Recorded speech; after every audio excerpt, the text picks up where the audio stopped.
David Mitchell adjusted Traps's backpack, his gaze fixed on the towering granite peaks of the KGMS. A lingering sense of unease trailed him, ever since he'd left Lost Village. There, an elderly shopkeeper had fallen silent when he mentioned his intended route, her withered face tightening as she carefully packed his supplies. "No one ventures into that quarry anymore," she had finally said, her Highland accent thick with concern. "Not since young McLaren vanished last winter." David had early offered a polite nod, accustomed to the cautionary tales and old superstitions of the locals. At 35, he had trekked through most of Scotland's trails, that something about this particular path unsettled him. Maybe it was the brewing storm overhead, or perhaps it was the eerie solitude. He had seen another person in over 6 hours. And could have been those tracks he spotted 2 miles back. Too long to belong to a deer, too widely spaced for a wildcat, and disturbingly unnatural in a way he couldn't explain. 3 months ago, the corporate grind had nearly broken him. Mid-meeting, he had simply stood up and walked out of his London office, leaving behind a decade of grueling 60-hour work weeks and a prestigious corner office overlooking the Thames. His colleagues had whispered about a breakdown. He saw it as an awakening. The tipping point hadn't been the stress or the never-ending cycle of meetings. It had been the moment he stumbled upon his father's old, clacking journal while clearing out his mother's home after her stroke. The pages transport him back to childhood weekends and learning to navigate by maps and weather patterns. His father's steady voice teaching him how to fly in a whiteout. He could still remember the pride in those worn, wise eyes when, at 13, he had successfully led them back to the car through dense fog. His father, once the head gamekeeper of one of the Highlands' grandest estates, had passed on more than just knowledge before cancer claimed him too soon. Along with knowledge, David's father had instilled him a deep respect for these mountains and their hidden secrets. Now, 3 months into his new life, David had found himself again in the vast solitude of the Scottish wilderness. Every Bothy stay, every summit reached, felt like returning home. But he had never encountered a bother quite like this one. Emerging from the mist like a jagged tooth protruding from the earth, the stone structure stood dark and ancient, its weathered walls nearly blackened with age and damp. The November wind howled, carrying the sharp scent of peat and the promise of approaching snow. In the distance, the haunting call of red deer off the granite cliffs. David shrugged off his heavy 65-liter Osprey pack, his shoulders aching under the weight of his winter gear. He had taken the eastern approach to the Larry Grew, one of the Cairngorm's most punishing passes, and his legs felt like lead after navigating endless boulder fields. A Bothy, nestled in a forgotten glen, wasn't marked his Earth's map, a detail that should have been his first warning. At first, everything seemed ordinary. The simple shelter provided much-needed respite to the elements. But as twilight crept in, David began to notice things that didn't quite add up. The firewood was stacked with meticulous care, yet some logs bore deep, unnatural gouges, as if something of immense strength had handled them. The stone walls, upon closer inspection, with strange markings resembling claw marks, but far too large to belong to any known animal. In one shadowed corner, he found something even more unsettling: a small shrine. A crude cross fashioned from Tutul Surdeby's scattering of coins from different eras, some so old their engravings had been worn smooth. Beside it, a message was carved into the stone in Gaelic. His father had taught him enough of the language to decipher the chilling words, "It hungers in the dark." David forced a chuckle, dismissing it as an elaborate prank by previous hikers. And yet as he prepared his dinner, his hands trembled slightly. The dehydrated beef stew tasted like dust in his mouth. An unshakable sensation settled over him, the distinct, primal feeling of being watched. Each time he turned toward the window, he saw nothing in the blackwood beyond, save for the brief, ghostly flicker of his own reflection. But sometimes just at the very edge of his reflection, David thought he saw movement. Something pale, oddly shaped, slipping out of sight the moment he tried to focus on it. The first sound came just to Finney's knee, faint scratching, like fingernails dragging against stone, just outside the wall. He froze, spoon halfway to his mouth. Probably just a branch he towed himself. It said he couldn't recall seeing any trees near enough to touch the building. Then it came again. Lewder, more deliberate. Rather silence. The whipping had picked around the Bothy's corners with an eerie, almost human quality. It howled and moaned, and as David listened, a shiver ran down something in the sound. Something that almost resembled a voice. His name, perhaps. And a word spoken in a way that was nearly human but not right. Shaking off the unease, he tried to distract himself by flipping through the Bothy's visitor book. But instead of comfort, what he found only did his growing dread. The entries stopped abruptly, 6 months ago. The last one was an unfinished sentence. The final word scrawled in fainty, and then strut. "D something outside that isn't." The rest of the line was a jagged scrawl that trailed off the page, as if the writer had been interrupted. Early entries were much better. They painted a troubling picture. Hikers reporting strange noises in the night, unexplained scratching, fleeting glimpses of something they couldn't quite describe. One entry, dated 2 years ago, contained a detailed drawing that made David's blood run cold. A creature, and possibly thin with elongated limbs, a jagged moog, like ridge of bone along its skull, and eyes that stared, even from the page, with an unsettling, predatory intelligence. Someone had scrawled a warning with Cataluse. USC teach ren? Duin TIDNT BCY. ITK. David instinctively reached for his satellite phone, a habit ingrained from years of solo hiking. No signal. That wasn't surprising in the Highlands, but something else was. His GPS coordinates were scrambled, flickering between impossible numbers as if the device itself was confused. Even stranger, his compass was spinning erratically, the needle whirling in frenzied circles like a deranged dancer. A cold knot formed in his stomach. He dug deeper into his pack, pulling out his paper map pattern across the wooden table. But the Bothy's location made no sense. According to his earlier readings, he should be in the heart of the Canvums. Yet this particular quarry didn't seem to exist. It was a blank spot, a place the maps had seemingly forgotten. A memory surfaced voice, his falling series, telling stories by firelight.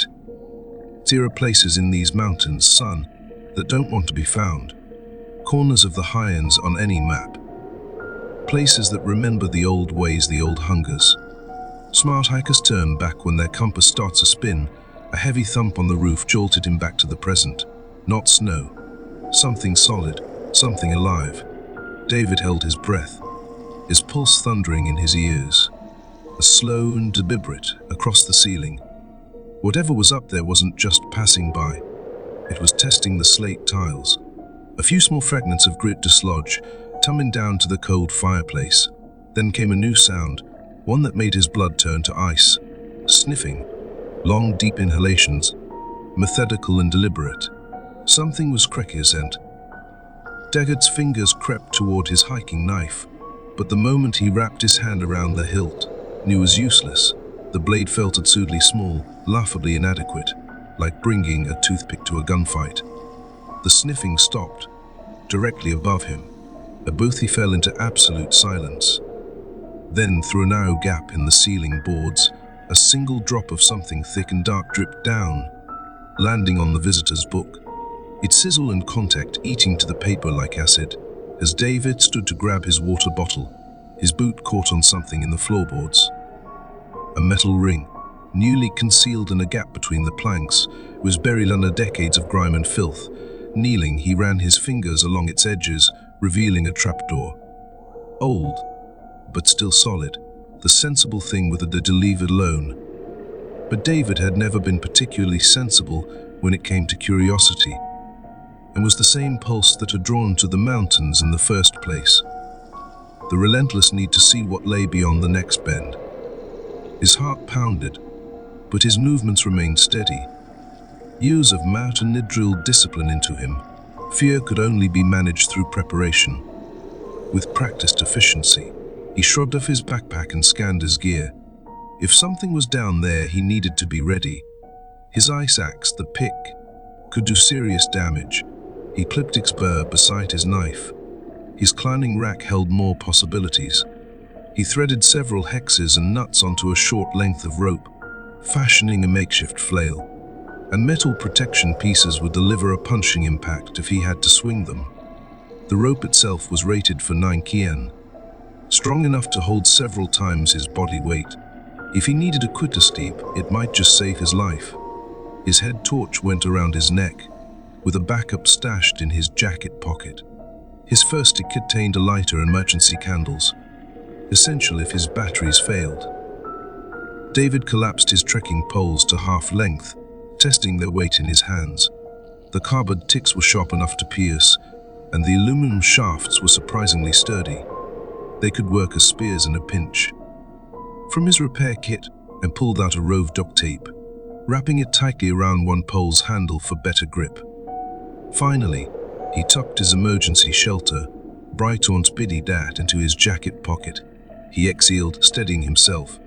Then, with one last glance at the trapdoor, he reached for metal ring pulled. If he need to hide, the bivy bag's waterproof material wouldn't rustle like cheaper alternatives.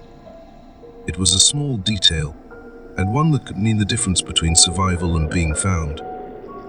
Finally, he grabbed his water filter and energy gels. If he got trapped down there, he'd need them. Everything else, his sleeping bat, was dead weight. He left them behind. David tested the balance of his makeshift weapons. The ice axe felt solid in his right hand, the modified trekking pole firm in his left. They reassured him, but when an inhuman screech tore through the night, followed by the unmistakable sound of claws scraping against stone, he wondered if any of it would make a difference against whatever waited in the dark. With a groan of rusted hinges, the trapdoor yawned open, revealing stone steps vanishing into the blackness below. He flicked on his headlamp, its beam cutting through the damp air, illuminating walls and packed to the tunnel. Something scraped against one of the windows, a deliberate, testing sound. David spun, heart hammering. Nothing, just his own reflection staring back at him in the glass. The scratching shifted, from one window to the other, then to the door. Whatever was outside was circling the Bothy. His options were few. The tunnel might be, there could be a dead end, but every instinct screamed that staying in the main room was worse. He grabbed his backpack and descended, pulling the treadmill shut above him. The tunnel stretched on, twisting into the unknown. Within minutes, David lost all sense of direction, his head down footy over branching passages. Some carefully constructed with stacked stone supports, others violently torn through the earth as if something had clawed its way through. He moved cautiously, marking his route with chalk arrows the way his father had taught him. Then, in one passive, something stopped in cold. A motu rope dangled into a vertical shaft, disappearing into the void below. David reached out, but the rope was slick, coated with something that made his fingers tingle unpleasantly. Beside it, half buried in the dirt, lay a GoPro camera.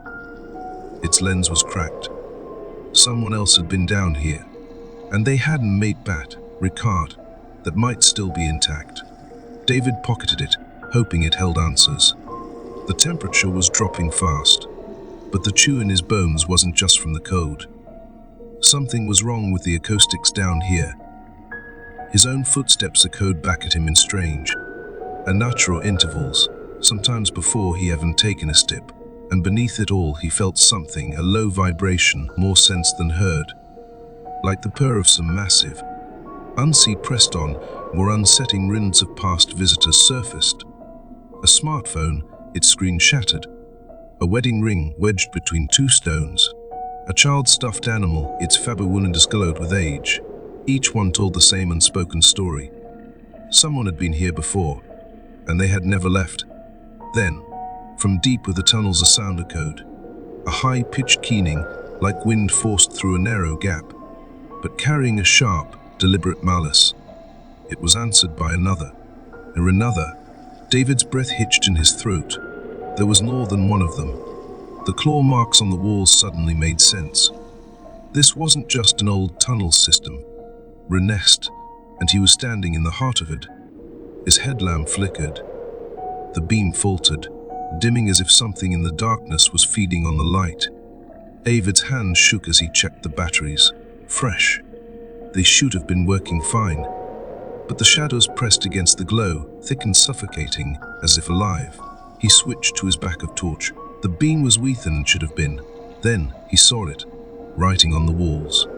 Not carved this time, painted. The words were smeared in something dark, something that might have been blood. The same message repeated over and over. Different hands, different languages, but always the same desperate place. David swallowed hard.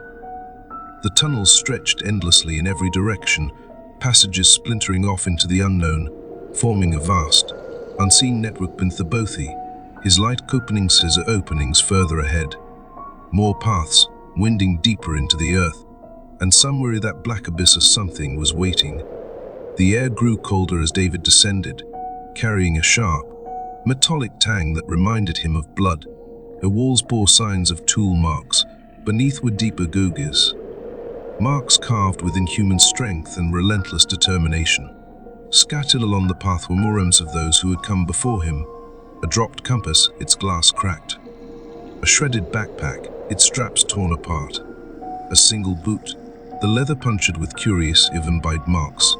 Then he reached the chamber, and the body. It wasn't alone. Bones littered the corners, some ancient. Other sick dread settled in his stomach. This was not a natural burial site. Among the remains he found notebooks. Not just one, several. Some were barely intact, others disintegrating with age, but pages fragile and yellowed. But the messages inside were eerily similar. Fragmented accounts on the same horrifying truth. Something lives in these mountains. Something that hunts. Something that has developed a taste for human prey. Then both of his torches failed. The darkness that swallowed him wasn't normal. It wasn't the familiar, peaceful absence of light he encountered on countless overnight hikes. This was something deeper. Something that felt alive. David's breath came fast and shallow as he fumbled fresh batteries, hands shaking. But when he replaced them, nothing happened. The light refused to return. A scraping sound go ahead. Claws on slow. Deliberate. Then another sound behind him. They were coordinating, moving through the tunnels with practiced ease, using the suffocating blackness to their advantage. They had evolved here, hunting by sound, by scent. This was their domain. David pressed himself against the cold stone wall, forcing himself to steady his breathing. Then, his father's voice echoing from memory. If you lose your light in a cave, son, your other senses become your life. Lens is your eyes. Sound is your map. Keeping one hand firmly on the wall, he moved. The stone was slick beneath his fingers, the surface occasionally broken by those same deep pukes, marks left by something that wasn't human. He counted his steps, forcing himself to stay focused, trying to remember where he had drawn the chalk arrows, trying to find his way out, before they found him first. 20 paces to the first junction. Left turn.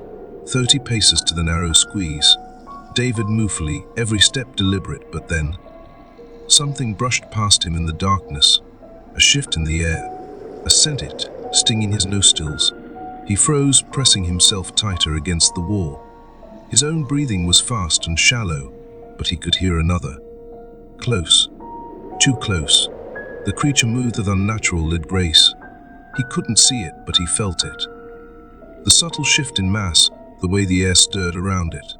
His fingers traced the stone wall, desperately sure. There. A notch, one he had marked earlier. He was on the right path. But then, his hand touched something warm. Something wet. Something that pulsed beneath his fingertips. A jolt of revulsion shot through him as he yanked his hand back. But the brief contact had been enough. He had felt it. The slit texture of exposed muscle, raw quivering, flesh that should have been covered by skin. A sound drifted from directly ahead. Low, wrong, not quite a growl. Not realization clawed its way into his mind. They were hurting him. Every survival instinct screamed at him to run, and running this pitch-black labyrinth would be suicide. Instead, he forced himself to move slowly. Deliberately, his father's voice whispered in his memory, "If you lose a light in a caisson, your other senses become your lifeline. Touch is your eyes. Sound is your map." He focused. The air had carried a faint difference, a slight freshness compared to the stagnant dampness of the tunnels. An exit, it had to be. He resumed counting his steps, straining to ignore the shifty movements around him. The preachers were keeping pace, their presence marked only by subtle eddies in the air. Tiny ripples he felt against his skin, and were cats with a mouse. Then, his boot struck something. A metallic clatter echoed through the tunnels. Another victim's belongings. Excited Chutu erupted from the darkness, the sound of claws. Many claws, scraping against stone. Moving closer. David's pulse pounded in his ears as his arched hand brushed a junction in the tunnel. Left or right? The wrong choice would take him deeper into the nest. Then he remembered something from earlier. The way sound had oddly off the walls. He crouched, fumbling for a loose stone, and hurled it down the left tunnel. The echo bounced back, either denned or a larger chamber. Not that way. David turned right. The air was fresher now, carrying a faint trace of peat smoke from Bothy's fireplace, close. But that meant he was nearing their hunting ground. The chittering had stopped. Now, only wet, and he breathed in for the tongue closer than ever. His fingers grazed something cold, metal embedded in the ceiling. The trapdoor's hinges. He was almost there. And so were they. David lunged for the ladder, scrambling upward as fast as his shaking limbs allowed. Just as he heaved himself through the opening, he caught a glimpse. A horrible, wretched thing, sagging flesh, a single focular toothless, like a lamprey's sucker, rotting skin sloughing from its body in sickening strips. A slam, Athard wrenched the trapdoor, shoved the heavy wooden table over it, bracing with all his strength. The first impact hit almost immediately. TD. The table, something massive, slammed against it. His breath ragged. David grabbed the notebook from the table. The pages were damp and stiff, filled with entries written by many different hands, some in German, others in French. The English ones were more alarming. Missing hikers, strange lights in the glen, lost dog found Tepety and Larson tree. The frantic scrawl dug deep into the paper, as if written in pure desperation. It's still out there. 3 days now. Saw through the window. Can leave. Those eyes. Found this tunnel. Thought I could wait it out. But I can hear it digging through from above. If you want felicity and run, it's faster than you thinned. Just hide. Hide and pray it loses interest. David's hands clenched around the notebook. How had it ended up here, the Bothy, when the last entry described being in the tunnel? But it didn't matter. Not now. Because the pounding on the trapdoor had stopped, and the front door flew open. David Spun's heart leaping into his throat. A silhouette filled the doorway, a man, a hiker, his pack loaded with gear, frowning as he stepped inside. He said, voice casual, oblivious, "You do know both these are for everyone, right?" David didn't answer, didn't think. He ran, left everything behind. As his boots at the frozen outside, a new sound split the air. The grating screech of the heavy table being dragged across the floor. A hiker's scream, and that wet, scorching nose. A sound that would haunt David's nightmares for years to come.